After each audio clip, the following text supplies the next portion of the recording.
পরীক্ষা দিতে যাচ্ছি তাই স্কুল তারা বলো স্কুলের নাম হলো পূর্ণমানন্দ স্কুল তাইও গিয়ে দেখা যাবে ঠিক আছে। তো এখানে পরীক্ষা শুরু হয়ে গেছে, বনিকেও অনেক ক্লাসে রেখে দিয়ে এসেছি, ও নিজের মতন নিজে পরীক্ষা দিচ্ছে। আর আমি রয়েছি এই ক্লাসটাতে, মানে প্রাইমারি ক্লাসের ড্রয়িংয়ের গার্ডে।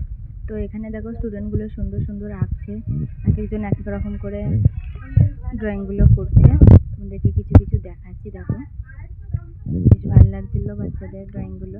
তো তোমরা কারা কারা ড্রয়িং শেখো বা ড্রয়িং করতে ভালোবাসো আমাকে কমেন্ট করে জানাও, কে কে ড্রয়িং করতে ভালোবাসো। আর দেখো খুব সুন্দর করে করছে কিন্তু।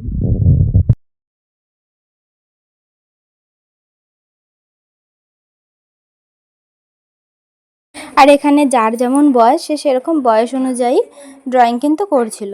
তো প্রাইমারি বোর্ড যারা এক্সাম দাও তারা জানবে। তো দেখো এখানে আমার এই বাচ্চাটার ড্রয়িংটা খুব সুন্দর লেগেছিল, রঙগুলো খুব সুন্দর করে শেডিং করেছিল, দারুণ লাগছিল। তবে এখানে আরও অনেকেই ছিল যারা সুন্দর করে ড্রয়িং করেছিল, তবে সবারটা তো দেখানো সম্ভব না, সেসব দিয়ে সবার ভিডিওও করিনি, কারণ এদিকেও তো আমাকে খেয়াল রাখতে হচ্ছিল তাই জন্য। আর এখানে আমি একটু আমার নিজের ভিডিও করে নিচ্ছিলাম, কীরকম লাগছিল দেখে নিচ্ছিলাম। তো এখানে সবার পরীক্ষা দেওয়া শেষ হয়ে গেছে, আর 20 কি 10 মিনিট মতন বাকি ছিল। আর এখানে বনিরও হয়ে গেছিলো, বনিকে আমি তার আগে নিয়ে চলে এসেছিলাম ওর এক্সাম হল থেকে। তো এখানে দেখো একদম ফাঁকা, বেরিয়ে গেছে স্টুডেন্টগুলো, মাত্র 2 জন রয়েছে, আর বনি এখানে বসে রয়েছে।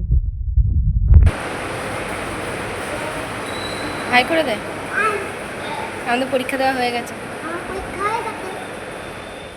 তো যতক্ষণ না ওই স্টুডেন্ট দুটোর মা বাবা আসছে ততক্ষণ তো বেরোতে পারছি না, ততক্ষণ বনি এখানে খেলছিল। আর এখানে দেখো প্রত্যেকটা খাতা আমার কালেক্ট করা হয়ে গেছে, খাতা নিয়ে নিয়েছি, স্লিপ নিয়ে নিয়েছি, ক্লাস ফাঁকা হয়ে গেছে, এবার আমরা বেরিয়ে যাই। আর এই হচ্ছে স্কুলের সামনের বাগানটা, খুব সুন্দর করে সাজানো ছিল।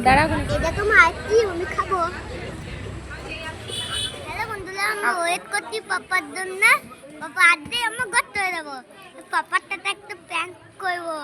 প্র্যাঙ্কটার নাম হলো যে পাপা আইসক্রিম খেয়েছি, কিন্তু পাপাকে বুঝতে দেবো না, পাপাকে বলবো যে পাপা আইসক্রিম কিনে দাও।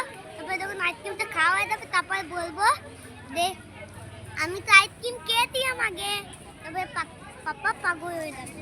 কত বুদ্ধি। আইসক্রিম কিনে দাও, আইসক্রিম কিনে দাও, আইসক্রিম কিনে দাও।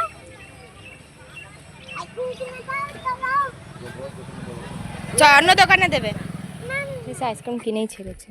এবার বলে দে পাপাকে কি প্র্যাঙ্ক করেছিস, বলে দে আগে, বলে দে বাবাকে কি প্র্যাঙ্ক করেছিস। আমি আইসক্রিম খেয়েছিলাম, তোমাকে ভিডিও বানিয়েছি। কত বড় আইসক্রিম খেয়েছিলি বলে দে। বড় একটা আইসক্রিম খেয়েছিলাম, তুমি একটা পাগল হয়ে গেছো। এটা আমাকে দিবি তো এবার খেতে? না আমি যাবো না। ও ঠিক আছে। তো ফাইনালি ঘরে চলে এসেছি। তোমরা কিন্তু সাবস্ক্রাইব করতে একদম ভুলবে না, আর একটা লাইক করে দাও, কমেন্ট করো আর শেয়ার করে দাও। চলো আজকের মতন টাটা, দেখা হচ্ছে তোমাদের সাথে আরও একটা নতুন ব্লগ ভিডিও নিয়ে।